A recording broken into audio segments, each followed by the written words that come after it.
Hello guys, நம்ம கார்த்திகதையில March 31 என்ன நடக்க போகுது அப்படிங்கிறத பத்தி தாங்க இந்த வீடியோல இப்ப நம்ம பார்க்க போறோம். வீடியோவுக்கு மறக்காம லைக் பண்ணிக்கோங்க. நீங்க லைக் பண்றது தான் எங்களுக்கு அடுத்து வீடியோ போடுறதுக்கு ரொம்ப இன்ட்ரெஸ்டிங்கா இருக்கும். ஸோ என்ன நடக்குது அப்படின்னா, நம்ம மயிலும் ஹீரோவும் வெளியில வராங்க. மயில சொல்றாரு, சகல நாளைக்கு காலையில ரேவதிய டிஸ்சார்ஜ் பண்றேன் அப்படின்னு டாக்டர் சொல்லிட்டாங்க. ஸோ இதுக்கப்புறம் வந்துட்டு எந்த பிரச்சனையும் இல்லை. ஆனா ரேவதிக்கு நினைவு திரும்புறதுக்கு மட்டும் கொஞ்ச நாள் ஆகும் அப்படின்னு டாக்டர் சொல்லிட்டாங்க. அப்ப ஹீரோ சொல்றாரு, ரேவதி கண்டிப்பா என்ன மறக்க மாட்டா. அவ மறுபடியும் வந்துட்டு என்ன ஞாபகத்துக்கு கொண்டுட்டு வந்துருவா அப்படின்னு எனக்கு தெரியும். ஆனா ரேவதியோட இந்த நிலைமைக்கு யாரு காரணம் அப்படிங்கிறத நான் சீக்கிரம் கண்டுபிடிக்கணும். எவ்வளவு பெரிய ஆபத்துல இருந்து அவ தப்பிச்சு வந்திருக்கா. ஏதாவது பிரச்சனை ஆகிருந்துச்சுன்னா என்ன நடந்திருக்கும். ஃபர்ஸ்ட் ரேவதியோட இந்த நிலைமைக்கு யார் காரணம் அப்படிங்கிறத நான் கண்டுபிடிக்கணும்.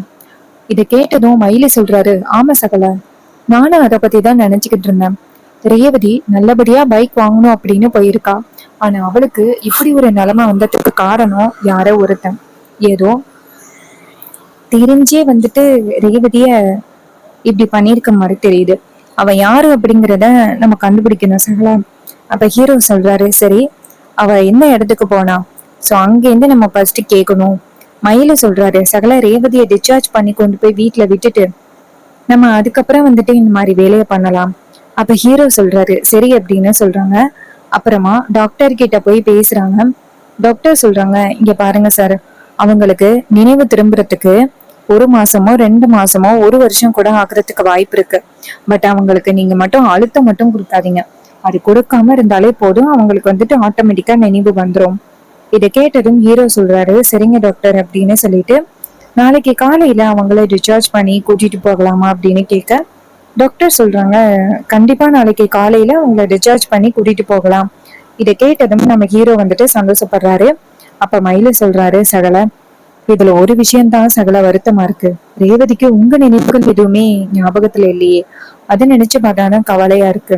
அப்ப ஹீரோ சொல்றாரு, அதெல்லாம் ரேவதி சீக்கிரம் வந்துட்டு என்ன ஞாபகத்துல கொண்டுட்டு வருவா, அது கூறிய சீக்கிரம் நடக்கும் அப்படின்ட்டு. அதுக்கப்புறமா மயிலு நம்ம ஹீரோ எல்லாரும் நேரா ரேவதியை வந்து டிஸ்சார்ஜ் பண்ணி வீட்டுக்கு கூட்டிட்டு வராங்க. வீட்டு வாசல்ல ரேவதியை நிப்பாட்ட வச்சுட்டு ரோகிணியும் நம்ம ஈஸ்வரியும் போயிட்டு ஆரத்தி எடுத்துட்டு வராங்க. எடுத்துட்டு வந்துட்டு ரேவதிக்கு வந்து ஆரத்தி எடுக்கிறாங்க. ஆரத்தி எடுத்து ரேவதியை வீட்டுக்குள்ள கூட்டிட்டு வராங்க. ரேவதி வீட்டுக்குள்ள வராங்க. ரேவதி நேரா அவங்களோட ரூமுக்கு போறாங்க. அங்க வந்துட்டு ரேவதியோட கல்யாண போட்டோ எல்லாம் இருக்கு. அது எல்லாத்தையுமே நம்ம ஹீரோயின் பாக்குறாங்க. பார்த்துட்டு எனக்கு கல்யாணம் நடந்த விஷயம் கூட எனக்கு ஞாபகம் இல்லை அப்படின்ட்டு ஹீரோயினுக்கு ரொம்ப கவலையா இருக்கு. அப்ப ஹீரோ சொல்றாரு, இங்க பாரு, சீக்கிரம் உனக்கு ஞாபகத்துல வரும். நீ வந்துட்டு இது எல்லாத்தையும் ரொம்ப பெரிய விஷயமா நினைச்சுக்காத, ஃப்ரீயா விடு, எல்லாம் சீக்கிரம் ஞாபகத்துல வரும் அப்படின்னு சொல்லிட்டு ஹீரோ சொல்றாரு. அப்ப ரேவதி சொல்றாங்க, இந்த அளவுக்கு நீங்க என் மேல பாசமா இருக்கீங்க, ஆனா ஏன் வந்துட்டு எனக்கு ஞாபகத்துல இல்லைன்னு தெரியல. அப்ப ஹீரோ சொல்றாரு, இங்க பாரு, டாக்டர் என்ன சொன்னாங்க, ரொம்ப வந்துட்டு ஸ்ட்ரெஸ் ஆகக்கூடாது, மெதுவாதான் எல்லாம் ஞாபகத்துல வரும் அப்படின்னு சொன்னாங்கல்ல. அதனால நீ எதை பத்தியும் கவலைப்படாம தைரியமா இரு, எல்லாம் நடக்க வேண்டிய இடத்துல நடக்கும் அப்படின்னு. இது கேட்டதும் ஹீரோயின் சொல்றாங்க, எனக்கு எப்படி இப்படி ஆணுச்சு. அப்ப ஹீரோ சொல்றாரு, உனக்கு எப்படி இப்படி ஆணுச்சு அப்படிங்கிறத கண்டுபிடிக்க வேண்டியது என்னோட கடமை, நீ ரெஸ்ட் எடு அப்படின்னு சொல்லிட்டு ஹீரோ வெளியில வராரு. வெளியில வந்துட்டும் ஈஸ்வரி சொல்றாங்க, ரேவதிக்கு எப்படி இப்படி ஆணுச்சு. மயில சொல்றாரு, இங்க பாருங்கப்ப, சகலைக்கு வந்து தெரிஞ்சிருக்கு ரேவதிக்கு ஏதோ ஆபத்து இருக்கு அப்படின்னு. அதனாலதான் சகல கல்யாண நாள் அன்னைக்கு ரேவதி வெளியில போகக்கூடாது அப்படின்னு சொல்லியிருக்காரு. ஆனா ரேவதி பிடிவாதமா வெளியில போயிருக்கா. சகலைய பொறுத்த வரைக்கும் ரேவதிய வந்து அவரு போகக்கூடாது அப்படின்னு தான் சொல்லியிருக்காரு. ஆனா ரேவதி தான் சொன்ன பேச்சு கேட்காம போயிருக்கா. இதுக்கும் சகலைக்கும் எந்தவித சம்மந்தமும் இல்லை. அதனால இங்க சகல மேல கோவப்பட்டு பிரயோஜனம் இல்லை. இதுக்கு பின்னாடி வேற யாரோ ஒருத்தவங்க காரணமா இருக்காங்க ரேவதியோட இந்த நிலைமைக்கு. அவங்க யாரு அப்படிங்கிறத கண்டுபிடிக்கணும். அப்போ நம்ம மயிலு சொல்றாரு, இந்த வீட்டுல வேற யாரும் காரணமா இருந்தாலும் கண்டிப்பா அவங்கள சும்மா விட மாட்டோம். அப்ப வில்லி சொல்றாங்க, என்ன சும்மா விட மாட்டோம் அப்படின்னு சொல்லிட்டு என்ன பாக்குறீங்க, இங்க பாருங்க, ரேவதிய நான் தூக்கி வளர்த்திருக்கேன். என்னால ரேவதிக்கு எந்த வகையிலையும் ஆபத்து வராது. ரேவதி எனக்கு பொண்ணு மாதிரி. அதுவும் நான் அப்படி பண்ணுவேனா, பாத்தியாக்கா என் மேல எவ்வளவு பெரிய பழி போடுறது, எப்ப பார்த்தாலும் என் மேல பழி போடணும் அப்படின்னு இவனுங்க கங்கணம் கட்டிக்கிட்டு திரியிறானுங்க. ஈஸ்வரி சொல்றாங்க, இங்க பாருங்க, ஏன் தங்கச்சி அப்படி பண்றவ கிடையாது. அவ திருந்திட்டா அதோட வந்துட்டு என் பொண்ணை வந்து தூக்கி வளர்த்தவ சந்திரா, அவ கண்டிப்பா இப்படி பண்ண மாட்டா. இதை கேட்டதும் நம்ம ஹீரோ சொல்றாரு, ஒருவேளை இதுக்கு காரணவங்க இந்த வீட்டுல உள்ளவங்களா இருந்தா அவங்களுக்கு கண்டிப்பா நான் வந்துட்டு சும்மா விட மாட்டேன் அப்படின்னு சொல்லிட்டு நம்ம ஹீரோ சொல்றாரு. இதையெல்லாம் கேட்டுட்டு வில்லி நினைக்கிறாங்க, ஒருவேளை நமக்கு தெரியாம அவர் ஏதாவது பண்ணிருப்பாரோ, நம்ம ரெண்டு பேரையும் பிரிச்சுட்டாங்க அப்படிங்கிறதுக்காக, அவங்க ரெண்டு பேரையும் பிரிக்கணும் அப்படிங்கிறதுக்காக அவர் ஏதாவது பிளான் பண்ணியிருப்பாரோ. சோ எதுக்கும் நம்ம அவர்கிட்ட கேட்டுப்போம். ஒருவேளை அவரு காரணமா இருந்தா இந்த டிரைவர் பையன் சும்மா விட மாட்டான். சரி நம்ம போய் கேட்டு பாப்போம் அப்படின்ட்டு வில்லி வந்து நேரா மாடிக்கு போறாங்க. அங்க போயிட்டு நேரா ஆபரேஷனுக்கு ஃபோன் பண்றாங்க. அப்ப வில்லன் போன் அட்டன் பண்ணி, சந்திரா எப்படி சந்திரா இருக்க, உங்ககிட்ட பேசி எத்தனை நாள் ஆயிட்டு, பேசுனா அந்த டிரைவர் பைய கண்டுபிடிச்சு ஈஸ்வரி கிட்ட மறுபடியும் காட்டி கொடுத்து மறுபடியும் நம்ம ரெண்டு பேருக்கும் ஏதாவது பிரச்சனை கொடுப்பானோ அப்படின்னு நினைச்சுக்கிட்டுதான் நான் உனக்கு ஃபோன் பண்ணாம இருந்தேன். அதுக்கு வில்லி சொல்றாங்க, ஆமாங்க அதுக்கு தாங்க நானும் ஃபோன் பண்ணாம இருந்தேன். அதுக்கு வில்லன் கேக்குறாரு, சரி இப்ப நீ கால் பண்ணிருக்க அப்படின்னா கண்டிப்பா இதுக்கு பின்னாடி ஏதோ ஒரு காரணம் இருக்கும், என்னாச்சு ஏதாவது பிரச்சனையாங்க? அதுக்கு வில்லி சொல்றாங்க, ஆமாங்க இந்த ரேவதி இருக்கால அவளுக்கு ரொம்ப பெரிய பிரச்சனை ஆகிட்டுங்க. அவளை கொண்டு போய் ஹாஸ்பிட்டலா அட்மிட் பண்ணியாச்சு. இப்ப ட்ரீட்மெண்ட் கொடுத்து வீட்டுக்கு கூட்டிட்டு வந்திருக்கோம். அவ தலையில அடிபட்டதுனால அவ பழைய விஷயங்கள் எல்லாத்தையுமே மறந்துட்டா. அதுவும் வீட்டுல உள்ள எல்லாரையுமே ஞாபகம் வச்சிருக்கா. ஆனா அந்த டிரைவர் பையில மட்டும் மறந்துட்டான். அதான் அதுக்கு காரணம் நீங்களா அப்படின்னு கேக்குறதுக்காக தான் அடிச்சேன். அதுக்கு அவர் சொல்றாரு, ஏய் என்னவா என்ன சொல்ற, இங்க பாரு இப்பதான் ஒரு பிரச்சனை பண்ணிட்டு இருக்கோம், மறுபடியும் வந்துட்டு நான் ஏதாவது பண்ணேன் அப்படின்னா அவன் என் மேலதான் சந்தேகப்படுவான். அதனால நான் அந்த விஷயத்துல தலையிடல. அதுக்கு வெளியே சொல்றாங்க, என்னங்க அவனுக்கு நம்ம மேலதாங்க சந்தேகமா இருக்கு, நம்ம தான் ஏதாவது பண்ணிருப்போம் அப்படின்னு அவன் நினைச்சிட்டு இருக்கான். சோ நீங்க வந்து என்ன பண்றீங்கன்னா, நீங்க எதுவும் பண்ணல அப்படின்னா நீங்க அமைதியா வீட்டுல இருங்க, எங்கேயும் போகாதீங்க. அதுக்கு வில்லன் சொல்றாரு, சரி சரி அப்படி அவன் வந்தாலும் எதுவும் கண்டுபிடிக்கிறதுக்கு வாய்ப்பு இல்லை, ஏன்னா எனக்கும் அதுக்கும் எந்தவித சம்மந்தமும் இல்லை, அவன் இங்க இருந்து எந்த ப்ரூஃபும் எடுக்க முடியாது. இதை கேட்டதும் வில்லி சொல்றாங்க, சரிங்க ஒருவேளை நீங்க எதுவும் பண்ணீங்களா அப்படின்னு கேக்குறதுக்காக தான் அடிச்சேன். வில்லன் சொல்றாரு, நான் எதுவும் பண்ணல, ஆனா நடந்த விஷயம் நமக்கு சாதகமா அமைஞ்சிருக்கு. நம்ம ரெண்டு பேரையும் அவன் பிரிச்சு வச்சான, நம்ம ரெண்டு பேருமே பிரிச்சு வச்சதுக்கு அந்த கடவுள் அவனுக்கு சரியான தண்டனை கொடுத்திருக்காங்க. இதை கேட்டதும் ஹீரோயின் சொல்றாங்க, ஆமாங்க நம்ம ரெண்டு பேருமே பிரிச்சு வச்சதுக்கு அந்த கடவுள் அவனுக்கு சரியான தண்டனை தான் கொடுத்திருக்காங்க. இதை கேட்டதும் அவரு சொல்றாரு, சரிம்மா ரொம்ப நேரம் பேசிக்கிட்டு இருந்தா உன் அக்காக்காரி மறுபடியும் பாத்துருவா, அந்த டிரைவர் பையன் மாட்டி கொடுத்துருவான் அப்படின்னு சொல்ல, வில்லியும் சரிங்க அப்படின்னு சொல்லிட்டு போனை கட் பண்ணிட்டு திரும்பி பாக்குறாங்க. திரும்பி பார்த்தா நம்ம ஹீரோவும் மயிலும் நிக்கிறாங்க. மயிலு சொல்றாரு, என்ன சின்னத்த யாருக்கிட்டயோ பதட்டமா பேசிக்கிட்டு இருக்க மாதிரி தெரியுது. அதுக்கு வில்லி சொல்றாங்க, ஏய் நான் யாருகிட்ட பேசினா உங்களுக்கு என்ன? அதுக்கு ஹீரோ சொல்றாரு, இங்க பாரு இப்ப கூட சொல்றேன், ஒருவேளை ரேவதியோட இந்த நிலைமைக்கு நீ காரணமா இருந்த அப்படின்னா இப்பவே நீ செஞ்ச தப்ப ஒத்துக்க, உனக்கு ரொம்ப பிரச்சனை இருக்காது. ஒருவேளை நீ பண்ணிட்டு எனக்கும் இதுக்கும் எந்த சம்மந்தமும் இல்லை அப்படின்னு சொல்லி நாடகம் போட்ட அப்புறம் நான் மனுஷனாவே இருக்க மாட்டேன்.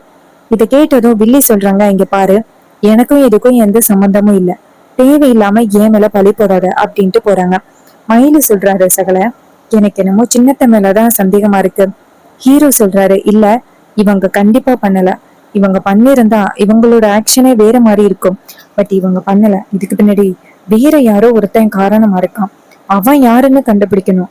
அவன் நம்ம கண்ணு முன்னாடி வராம மறைஞ்சிருக்கான், மறைஞ்சு இருக்கிறதுனால அவன் ரொம்ப பாதுகாப்பா இருக்கான், அவன் யாரு அப்படிங்கிறத நம்ம கண்டுபிடிக்கணும் அப்படின்னு மயிலு சொல்றாரு. சகல அதான் சகல சரி நம்ம இந்த ரேவதிக்கு வந்து பிரச்சனை ஆகுனுச்சுல்ல, அந்த இடத்த போய் பார்ப்போம், அவங்க கிட்ட யாருக்கிட்டே அது கேட்போம் அப்படின்ட்டு.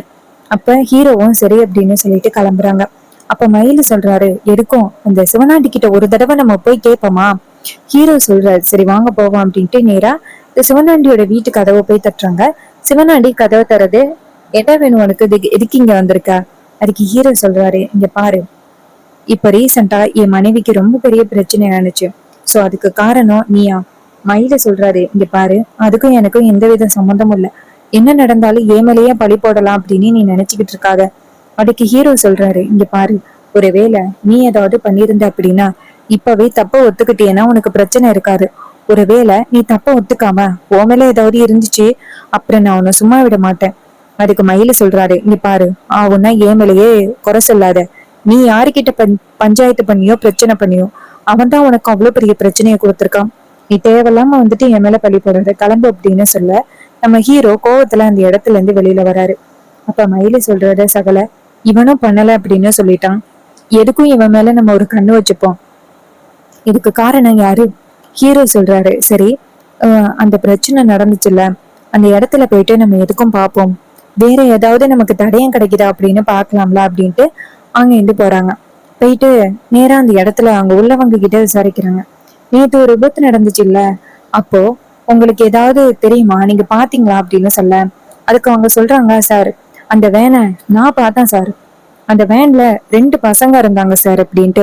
அப்ப ஹீரோ சொல்றாரு, அவங்க நிக்காம போயிட்டாங்களா? அதுக்கு அவங்க சொல்றாங்க, ஆமா சார் நிக்காம போயிட்டாங்க சார். சரின்ட்டு ஹீரோவும் சரி இன்ஃபர்மேஷன் கொடுத்த வரைக்கும் தேங்க்ஸ் அப்படின்னு சொல்லிட்டு அங்க வந்து ஏதாவது சிசிடிவி ஃபுட்டேஜ் இருக்கான்னு பாக்குறாங்க. பார்த்தா ஒரு கடையில சிசிடிவி இருக்கு. அப்ப மயிலு சொல்றாரு, சகல இந்த இடத்த அந்த சிசிடிவி நல்லா கவர் பண்ணியிருக்கோம், அதை போய் பார்க்கலாம் அப்படின்ட்டு நேரா அந்த கடை ஓனர் கிட்ட போயிட்டு இது மாதிரி நேத்திங்க ஒரு விபத்து நடந்துச்சு, அது உங்களோட சிசிடிவி கண்டிப்பா கவர் ஆகிருக்கும், அந்த வீடியோவை எங்க கிட்ட காமிக்கிறீங்களா அப்படின்னு சொல்ல அவரும் சரி அப்படின்னு சொல்லிட்டு காமிக்கிறாரு. அதுல கரெக்டா நம்ம ஹீரோயினை மோதிட்டு போறது அப்படியே வீடியோல இருக்கு. அப்ப ஹீரோ சொல்றாரு, இங்க பாருங்க இதுல 2 பேர் இருக்கானுங்கல்ல, இவனுக்கு 2 பேரும் உங்களுக்கு தெரியுமா? அதுக்கு அவர் சொல்றாரு, சார் இது யாருன்னு எனக்கு தெரியாது சார், நீங்க போட்டோ எடுத்துட்டு வேணா போயிட்டு விசாரிச்சுக்கிடுங்க, நான் வந்துட்டு யாருமே இல்லாம கடையை நடத்திக்கிட்டு இருக்கேன் சார், ஒருவேளை நான் யாராவது காட்டி கொடுத்து அதுவே எனக்கு இது பிரச்சனை ஆகிருச்சுன்னா என்ன சார் பண்றது, நீங்க கிளம்புங்க சார் அப்படின்னு சொல்ல அவரும் சரி அப்படின்னு சொல்லிட்டு அந்த இடத்துல இருந்து கிளம்புறாங்க.